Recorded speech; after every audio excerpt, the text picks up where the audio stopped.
sangat setuju ya. Siapkan gugatan, siapkan tuntutan, siapkan data-data dan maju ke pengadilan. Salah satunya ya gugatan terhadap ijazah palsu. Itu juga penting ya.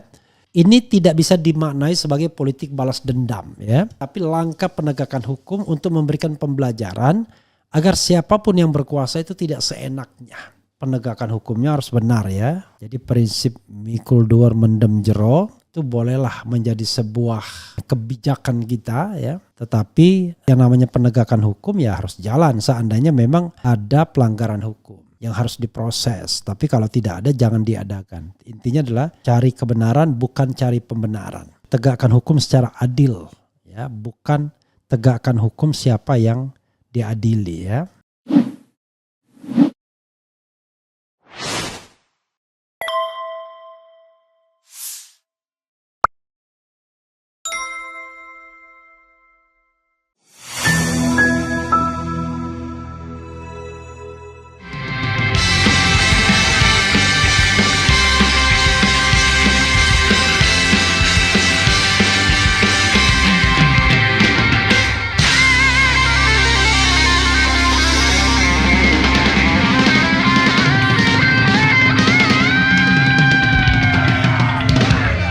Assalamualaikum warahmatullahi wabarakatuh. Sobat RH sekalian, jumpa lagi kita di channel yang keren ini.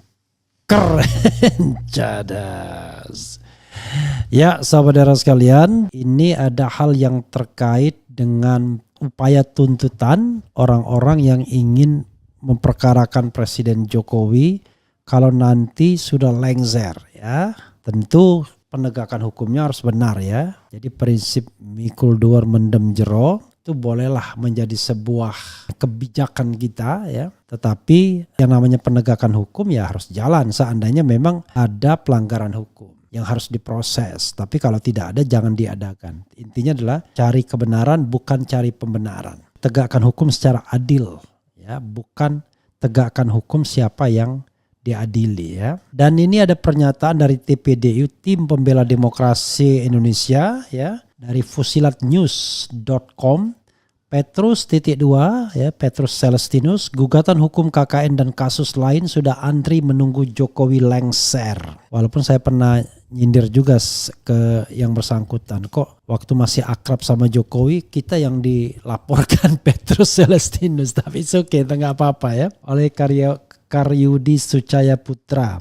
Jakarta, Fusilat News menjelang lengser pada 20 Oktober 2024. Presiden Joko Widodo melakukan praktik ijonisasi jabatan publik. Sebab itu gugatan atas kasus dugaan korupsi, kolusi dan nepotisme KKN serta kasus lain sudah antri menunggu Jokowi lengser. Hal itu disampaikan Koordinator Tim Pembela Demokrasi Indonesia TPDI Petrus Celestinus SH saat mengikuti diskusi publik yang diselenggarakan Lembaga Advokasi Hukum Nasional dan Demokrasi untuk Pembaruan LANDEP.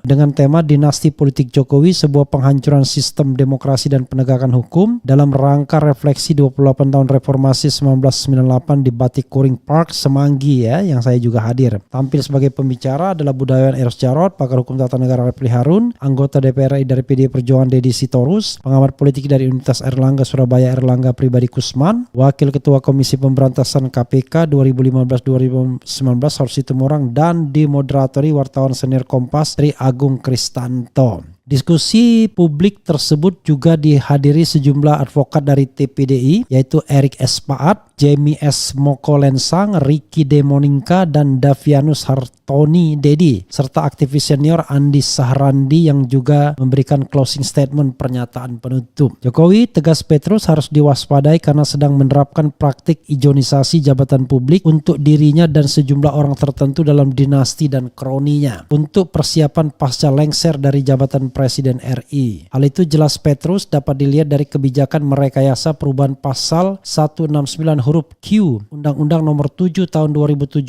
tentang Pemilu lewat uji material atau judicial review di Mahkamah Konstitusi agar putra sulungnya Gibran Raka Buming Raka menjadi calon wakil presiden dengan terbitnya putusan MK Nomor 90 Tahun 2023. Juga merevisi beberapa undang-undang yang mendadak muncul di DPR seperti Undang-Undang Nomor 19 Tahun 2006 tentang Dewan Pertimbangan Presiden One Team Press, Undang-Undang Nomor 2 Tahun 2002 tentang Polri, Undang-Undang Nomor 34 Tahun 2004 tentang TNI, Undang-Undang Nomor 39 Tahun 2008 tentang Kementerian Negara, dan Undang-Undang Nomor 17 Tahun 2014 tentang Majelis Permusyawaratan Rakyat, Dewan Perwakilan Rakyat, Dewan Perwakilan Daerah, dan Dewan Perwakilan Rakyat Daerah MD3, dan lain-lain yang dilaksanakan dengan itikat tidak baik. Khusus mengenai revisi Undang-Undang One Team Press diduga disiapkan guna memberikan jabatan Ketua DPA Dewan Pertimbangan Agung kepada calon mantan Presiden Jokowi dengan mengubah nomenklatur dari One Team Press menjadi DPA. Juga akan diubah struktur dan komposisi serta konfigurasi keanggotaannya sesuai dengan kesepakatan diam-diam di antara mereka, jelas Petrus. Skenario barter jabatan dengan sistem ijon, dikualifikasi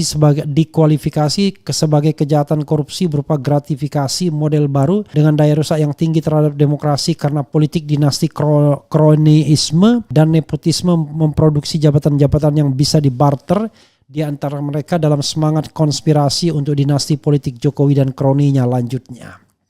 Itulah kata Petrus yang disebutkan kejahatan korupsi berupa gratifikasi karena Jokowi diduga memperdagangkan pengaruh kekuasaannya dengan imbalan jabatan untuk dirinya dan dinastinya serta kroni-kroninya manakala Prabowo dan Gibran terpilih dan dilantik sebagai presiden dan wakil presiden 2024-2029. Dengan demikian, kata Petrus, sejumlah jabatan publik akan diberikan untuk mengamankan jabatan-jabatan yang lahir dari praktik dinasti politik serta KKN. Dan hari-hari ini kita saksikan betapa KPK telah dibuat lumpuh layu melalui revisi Undang-Undang Nomor 30 Tahun 2002 menjadi Undang-Undang Nomor 19 Tahun 2019 tentang KPK. Akibatnya, tutur Petrus, KPK menjadi mandul, fungsi KPK untuk koordinasi, supervisi, dan monitor tidak berjalan akibat ego sektoral yang diciptakan melalui intervensi kekuasaan, dan revisi Undang-Undang KPK pada 2019 dengan menempatkan posisi KPK dalam rumpun kekuasaan eksekutif. Konsekuensinya, KPK kehilangan independensi dan posisi sebagai lembaga superbody, sehingga kini KPK dipastikan hanya sekadar menjadi alat pemukul bagi kekuasaan untuk memberangus orang-orang yang sedang tidak disukai atas nama pemberantasan korupsi. Sebagai contoh, Sekjen PDIP Hasto Kristianto diduga kuat sebagai korban kekuasaan yang disalahgunakan dengan cara memperalat KPK sehingga lembaga anti rasuah itu hanya menuruti pesanan yang punya kekuasaan guna memukul lawan politik terangnya. Dampaknya, masih kata Petrus, adalah pada rusaknya demokrasi dan penegakan hukum dengan segala akibat hukumnya. Petrus ya. Ya, jadi ya kalau berkuasa ya jangan kita yang dilaporkan terus, ya kan.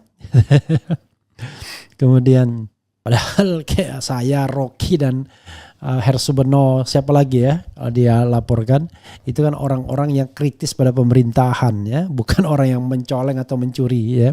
Petrus menilai selama hampir 10 tahun Presiden Jokowi memimpin Indonesia telah terjadi penghancuran sistem demokrasi dan penegakan hukum di Indonesia, sehingga ia mengajak para relawan dan aktivis terus mengkritisi pemerintahan Jokowi, bahkan melakukan perlawanan baik melalui jalur politik di DPR maupun jalur hukum lewat proses pengadilan. Yang penting perlawanan itu dilakukan secara konstitusional, jangan anarkis, kata Petrus, yang kerap menggugat kebijakan-kebijakan pemerintah yang ia nilai melawan akal sehat. Kalau itu benar, jangan melaporkan aktivis-aktivis akal sehat ya. Segala yang pro akal sehat ya.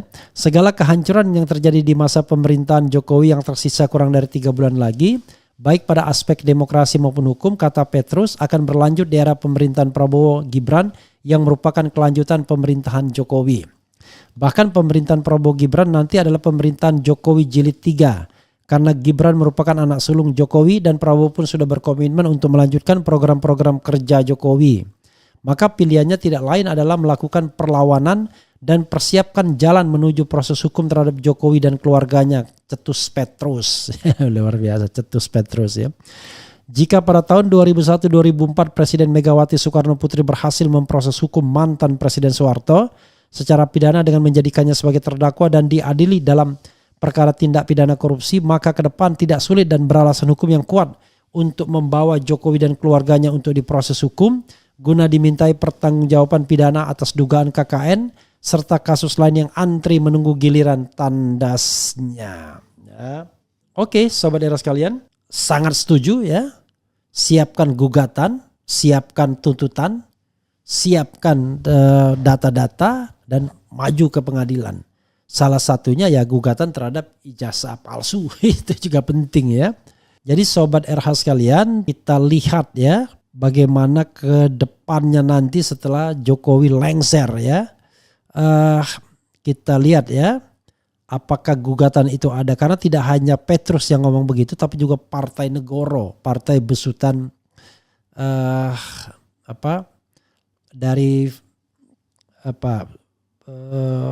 siapa Faisal Assegaf ya. Jadi dia juga menyebut hal demikian untuk menggugat Jokowi kalau seandainya nanti sudah lengser ya. Jadi ini tidak bisa dimaknai sebagai politik balas dendam ya, tapi langkah penegakan hukum untuk memberikan pembelajaran agar siapapun yang berkuasa itu tidak seenaknya. Ya. Tidak seenaknya bahwa kalau Anda berkuasa Anda boleh semau-maunya. Bikin rekayasa, bikin aturan ya. Kemudian menyandra orang dengan kasus-kasus hukum dan lain sebagainya.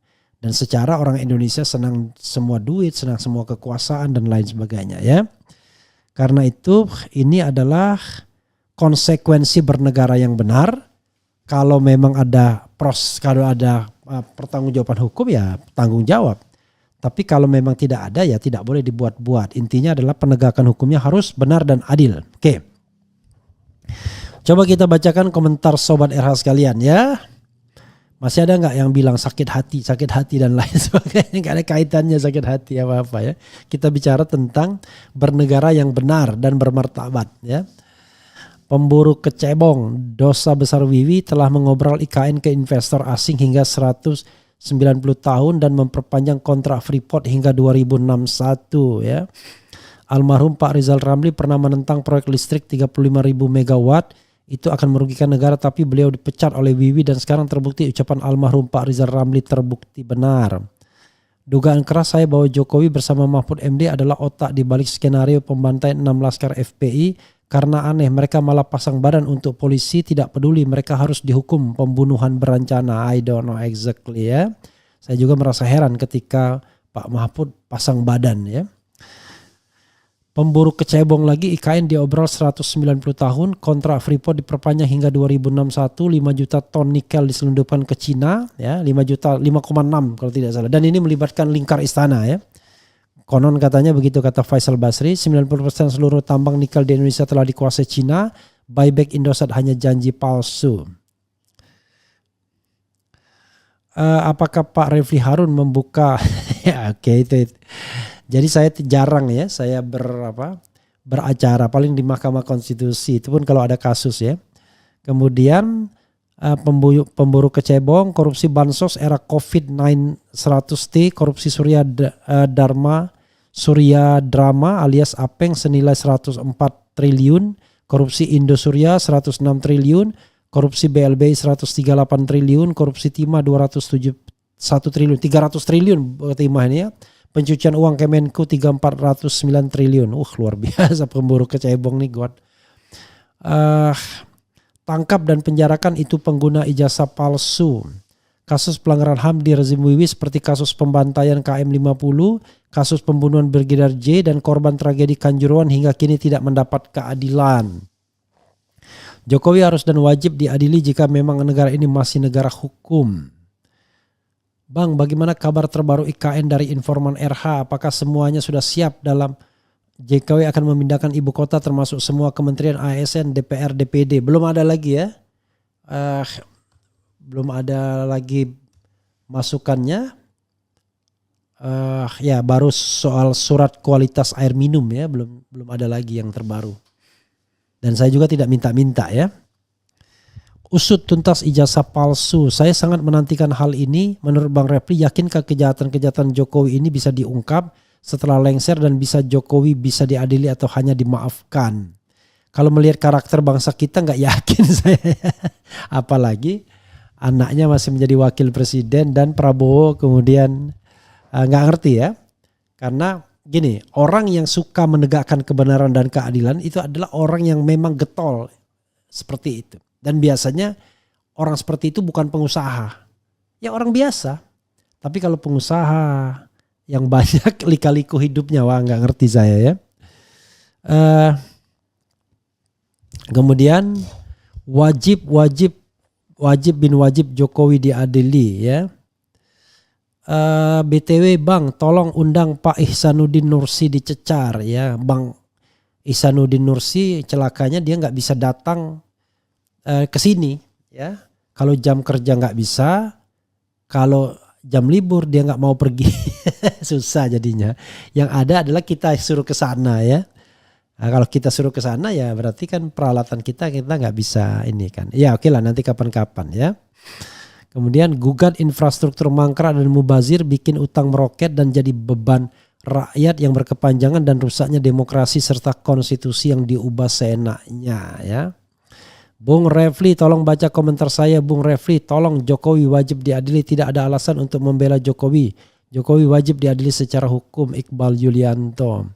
John Bakambu, yang paling parah adalah proyek IKN ini. Tidak hanya menghancurkan ekonomi, tapi juga menghancurkan lingkungan dan tentu juga undang-undang Omnibus Law.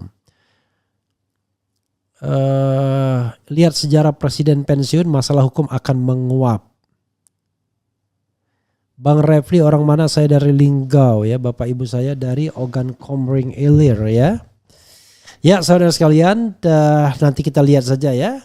Apakah betul TPDI akan mendaftarkan gugatan, akan melaporkan, apa benar Partai Negoro juga akan menggugat dan lain sebagainya. Kita akan lihat ya. Apakah itu gugatan secara perdata ataukah secara pidana dan lain sebagainya. Nanti kita akan lihat ya. Kalau gugatan perbuatan melawan hukum berarti perdata. Tapi kalau laporan ke tindak pidana ya ke kepolisian. Kepolisian ya tergantung perintah Prabowo. Kalau Prabowo tidak mengizinkan selesai. Bukan tergantung perintah Gibran ya. Itu saja saudara sekalian. Wassalamualaikum warahmatullahi wabarakatuh. Keren cadas. Ya sobat era sekalian, kita akan bahas ini berita menarik ya. Soal dosa-dosa Jokowi selama 10 tahun jadi presiden, sebagaimana yang dikutip oleh Tempo ya. Menarik ini. Mungkin barangkali Jokowi tidak akan bisa tidur. Oke, dosa-dosa Jokowi selama jabat presiden RI 2 periode. Coba kita bacakan dari Tempo ini. Apa saja dosanya, nanti ada 18 dosanya setidaknya ya dalam catatan Tempo. Presiden Joko Widodo atau Jokowi akan segera lengser dari jabatannya sebagai kepala negara pada 20 Oktober 2024. Jokowi akan digantikan oleh Presiden terpilih Prabowo Subianto bersama Wakil Presiden terpilih Gibran Raka Buming Raka, anak sulung Jokowi dan Iriana.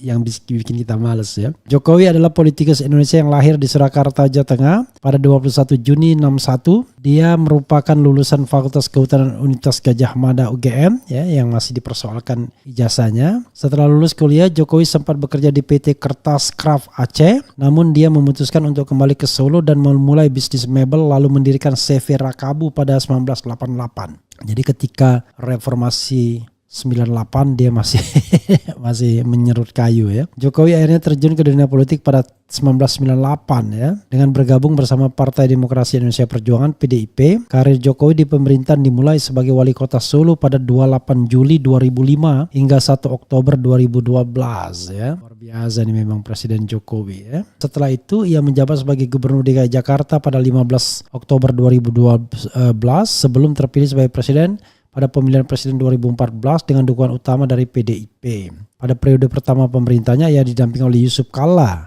Dalam pemilihan presiden 2019, Jokowi terpilih kembali sebagai presiden dengan wakil presiden Ma'ruf Amin. Selama 2 kampanye pemilihan presiden tersebut, Jokowi sering digambarkan sebagai politisi yang dekat dengan semua kalangan dan merakyat. Melalui narasi Jokowi adalah kita yang muncul pada 2014.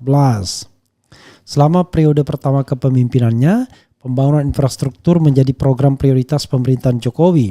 Saat itu mantan wali kota Solo tersebut merumuskan 9 agenda prioritas pemerintah yang dinamai dengan nawacita atau 9 janji politik. Gagasan yang diusungnya saat itu adalah membereskan korupsi, membangun desa hingga meningkatkan daya saing di pasar modal. Pada periode kedua, fokusnya beralih pada pembangunan dan peningkatan kapasitas sumber daya manusia Indonesia agar dapat bersaing dengan negara lain dan tidak terjadi ya. Meskipun pembangunan infrastruktur tetap dilanjutkan, selain itu program bantuan sosial seperti Kartu Indonesia Pintar, Kartu Indonesia Sehat, dan program Keluarga Harapan PKH juga menjadi prioritas. Menurut situs resmi Sekretariat Presiden, pada periode kedua Jokowi juga mengupayakan reforma agraria, termasuk percepatan penerbitan sertifikat hak atas tanah untuk mengurangi sengketa lahan akibat ketiadaan sertifikat. Dalam laporan khusus majalah Tempo berjudul 18 Dosa Jokowi, alih-alih mewujudkan janji politiknya yang tertuang dalam nawacita, Jokowi secara perlahan-lahan justru menghancurkan demokrasi melalui 18 dosa yang dibuatnya selama 10 tahun berkuasa. Ingat ya, mulai dari pemberantasan korupsi yang jeblok karena adanya pelemahan KPK, hingga kemunduran demokrasi dengan dinasti politik yang diciptakannya. Jadi sobat era sekalian, ini yang namanya nawa dosa ya. Ini 18 ya. Jadi nawa dosa. 18 dosa Jokowi selama menjadi presiden Indonesia 2014-2000 berkebalikan dengan nawacita ya. Jadi double nawacita. Oke, alih-alih mewujudkan 9 janji pemerintahnya yang tertuang dalam nawacita, Presiden Joko Widodo malah pelan-pelan menghancurkan demokrasi. Kami mencatat setidaknya ada 18 dosa Jokowi yang dibuat selama 10 tahun ia berkuasa. Apa saja itu? Ini menurut Tempo ya. 1. Dinasti dan oligarki politik. Ya. Jadi 1. Dinasti dan oligarki politik. Oh ya, sobat era sekalian jangan lupa ya menonton interview saya dengan Habil Marati. Ini sosok unik. Membantu bahkan rela keluar duit buat Prabowo selama berapa kali, tiba-tiba kemudian mendukung Anies Baswedan dan kalah. Jadi semuanya kalah. Menangnya dinikmati orang lain ya. Mati ketawa cara Habil Marati ya. Silakan nonton jam 20.00 nanti ya. Kita lanjutkan pembahasan soal double nawa dosa ini ya. Jadi kalau kita bicara dinasti dan oligarki politik itu sudah terjadi ya. Dengan fenomena 3 saudara dan menantu, yaitu Gibran Raka Buming Raka, Bobi Nasution, dan kemudian terakhir Kaisang Pangarep. 2, pelemahan institusi demokrasi ya. Yang paling nyata adalah pelemahan DPR, itu paling nyata ya. DPR hanya membebek saja. Kemudian 3 TNI di ranah sipil, dui fungsi ABRI yang kita tahu menjadi salah satu agenda reformasi tiba-tiba oleh Jokowi dihidupkan kembali ya. Jabatan-jabatan TNI di ranah sipil tiba-tiba makin banyak ya. 4, konflik Papua tak kunjung padam. Ini adalah soal laten ya, yang juga tidak berhasil diselesaikan Jokowi. Runtuhnya sistem pendidikan ya. Sistem pendidikan makin tidak jelas, makin berorientasi pada hal-hal yang barangkali sangat materialistik ya, dipimpin oleh seorang yang katanya tahu masa depan tapi tidak terlalu tahu masa lalu sehingga ada discontinue di sana. Jadi karakter mental bangsanya tidak tampak. Yang tampak adalah generasi-generasi yang hedonistik dan materialistik ya, yang dihasilkan selama 10 tahun pemerintahan ya. Generasi yang instan ya, generasi yang watak nasionalistiknya nggak muncul karena menjadi pemain-pemain modal atau pemain-pemain mondial, itu yang mereka kemudian lebih kejar ya. Kemudian watak patron klien kepolisian, ini yang membuat kita miris karena kepolisian akhirnya cuma mengabdi pada kekuasaan. Siapapun yang berkuasa maka disitulah polisi mengabdi. Ya, bukan lagi sebagai alat negara tapi alat penguasa. Kemudian politisasi kejaksaan Demikian juga kejaksaan ya, tidak kunjung dijadikan lembaga yang independen, tapi justru yang terjadi adalah jaksa agung yang ditunjuk itu yang orang-orang politik semua. Pertama orang Nasdem pada periode awal, periode kedua orang PDIP ya. Pelemahan KPK ini sudah terjadi sejak 2019 di akhir masa pemerintahan, di mana ada undang-undang yang memperlemah KPK. Kemudian kegagalan menangani pelanggaran HAM berat, KM 50 Kanjuruhan ya, menjadi satu catatan. Kemudian karut marut mengelola APBN, kita tahu APBN jebol di sana di sini, dan sekarang utang luar negeri itu sudah setara dengan PDB ya, dan melalui APBN pula beberapa utang luar negeri itu harus dibayar sehingga APBN terus tertekan ya, ruang fiskalnya. Runtuhnya independensi Bank Indonesia karena Jokowi bisa mengendalikan Bank Indonesia. Salah satunya adalah dia menunjuk orang yang dekat dengan penguasa Ferry Warjio. Itu tidak lain adalah orang dekat juga Pratikno. Sehingga Bank Indonesia justru menjadi instrumen untuk melegitimasi kekuasaan Jokowi saja. 12, ketergantungan pada utang Cina, ini sudah kentara ya. Kemana-mana Cina, dan kemudian disebutnya pula sebagai Big Brother Xi Jinping ya. Pemaksaan ibu kota Nusantara, tidak perlu komentar lagi ya. Kemudian gimmick diplomasi luar negeri ya, kita lihat ya. Seolah-olah it seem Jokowi orang penting, orang yang hebat, orang yang punya pengaruh luar negeri, padahal semuanya omong kosong ya. Kemudian 15, kerusakan lingkungan. Kerusakan lingkungan ini akibat dari pembangunan yang masif tapi tidak disertai dengan perspektif lingkungan yang baik.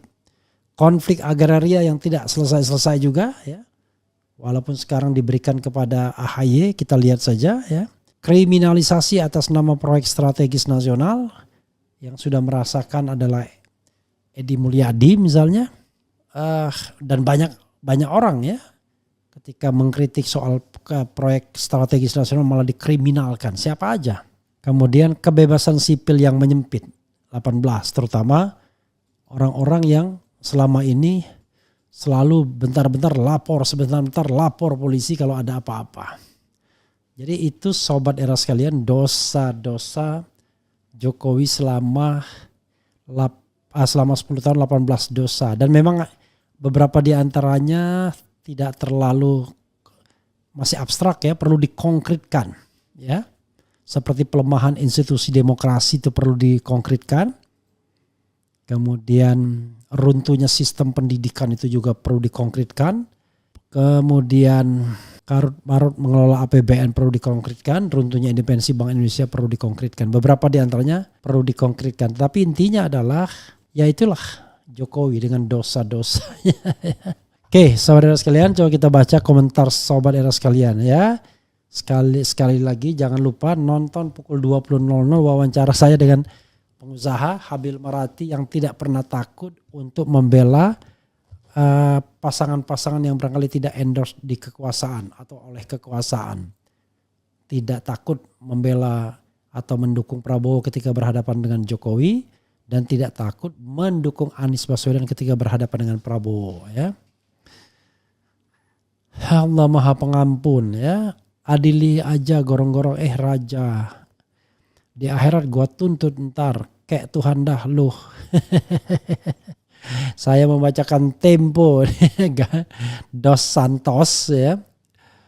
Bang, bahas Imin versus PBNU Yahya dan Yakut yang akan buat pansus merebut PKB dari Imin karena Imin bikin pansus haji ya.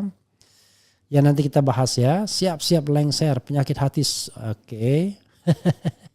Saya kebaca lagi ya. Kemudian Habil Marati, apakah seorang pengusaha sehingga punya duit miliaran untuk kampanye pilpres? Iyalah, gimana? Dia memang punya uang miliaran. Ya, bisnisnya nanti ikutin ya interview saya ya. Bisnisnya adalah bisnis isi minyak di perairan internasional ya.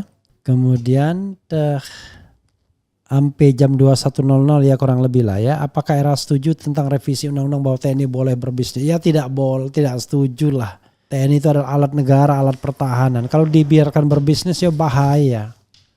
Dibiarkan masuk politik ya berbahaya. Tapi TNI dan Polri harus disejahterakan, begitu gantinya gitu loh. Sama seperti melarang pegawai negeri berpolitik, sama.